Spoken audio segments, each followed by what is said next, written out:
Hey, what's going on, everybody? This is NintendoPSX with some more Sinnoh Classic Masters Division.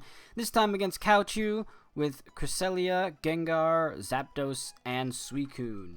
And I bring out my Crobat, Zapdos, Rotom Wash, and Salamence. So we're going to jump right into the battle. Cowchew is issuing a challenge. Cowchew sent out Suicune and Zapdos. I'm sorry. But he sends out Suicune and Zapdos, and it's the same Zapdos I have, as I can tell with the ball, the Pokeball, the special Cherish Ball. I think that's what it is, Cherish Ball. Anyways, I go for the Brave Bird on, I think it's the Suicune here. Yeah, it's the Suicune. Does about half damage. It's pretty good start there. There Zapdos uses Agility, which is an interesting choice to put on Zapdos. Not quite sure why it's Agility, but I guess that's what they wanted to go for. So I use Hidden Power Ice on the Zapdos, and it does a little bit more than a quarter. Ice Beam comes out on my Zapdos. It's going to survive it because it's specially defensive. Probably should have he probably should have gone for the Ice Beam on my Crobat instead, because that's the bigger threat here than my Zapdos, honestly, in my opinion. Zapdos has longevity, but, you know, Crobat will wreck you.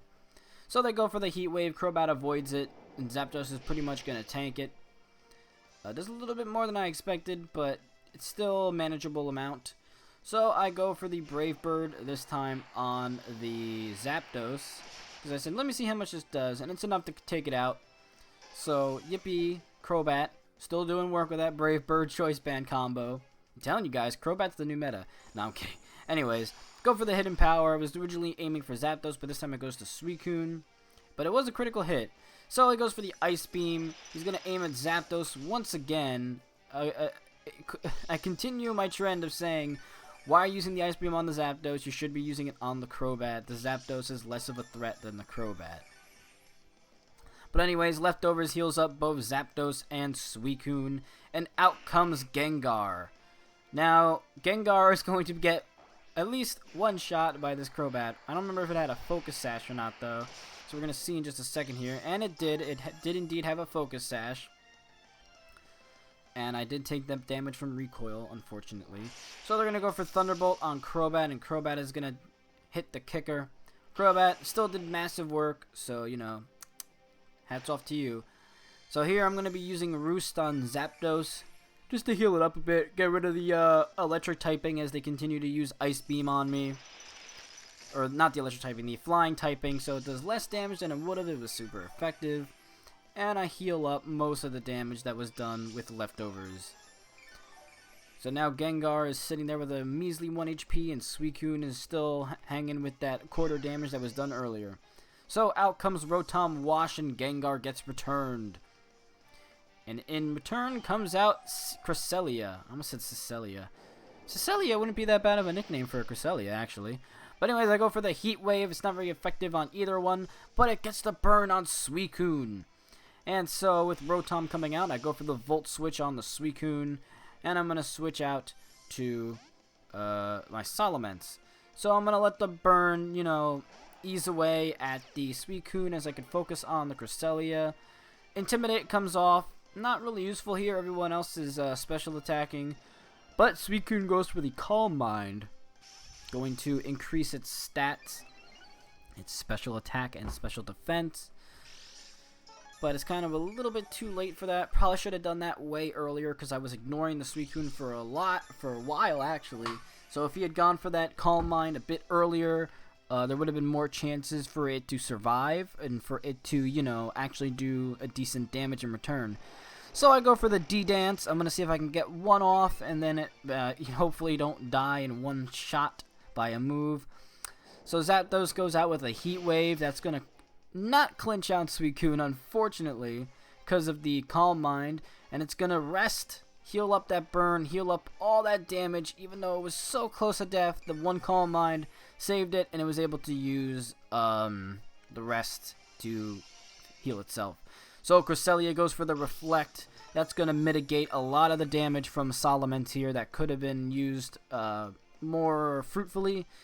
But I go for the Return on Cresselia. It does very basic damage, and I get hurt by Rocky Helmet. Try to use Thunder on Suicune, and the attack misses. Things are not going good.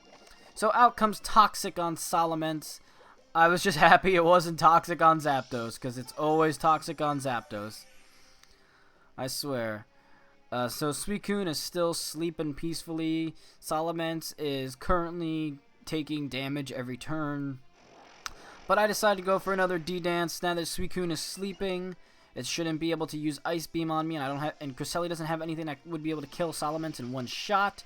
So out comes the Thunder, and Reflect can't reflect that, but the Calm Mind still mitigates a lot of that damage, only being able to take out half of its HP. Another Thunder, though, might be able to clinch out the Suicune.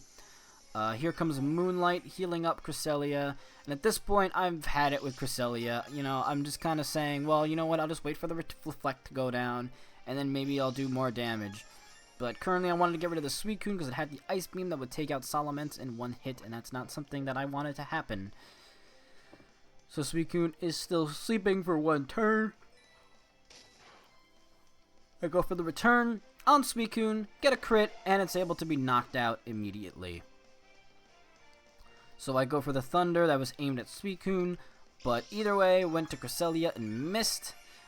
So Leftovers heals me up, and Salamence takes some damage. So we're kind of at a little point here. Out comes Gengar, and then I go for the return on Cresselia. Does minimal damage, very minimal damage, and I'm getting hurt by Rocky Helmet, so there's the combination of Rocky Helmet and the poison. Out comes the Gengar with Destiny Bond with its 1 HP, and I use Heat Wave, so that's going to take out my poor Zapdos. Unable to do anything about that. So here comes all that HP just immediately gone. I've never seen a Gengar with Destiny Bond on it. I've seen Destiny Bond on Baynet a lot, but never on Gengar, so that was a little bit surprising to me.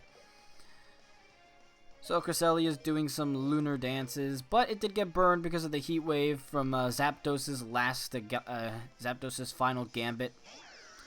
So out comes the Rotom again. The Reflect is gone. I go for a return. Does a good chunk of damage. Rocky Helmet is able to take out my Salamence, so out we're left with my specially defensive Rotom. And even if the Hydro Pump missed, there was nothing Cresselia had that could take out my Rotom. So the Hydro Pump is able to finish it off because the Cresselia chose not to use Moonlight and heal itself, and was able to clinch out that victory. So that was this episode of the Sinnoh Classic Masters Division. I hope you guys enjoyed it, and I'll see you guys in the next video. See you guys next time.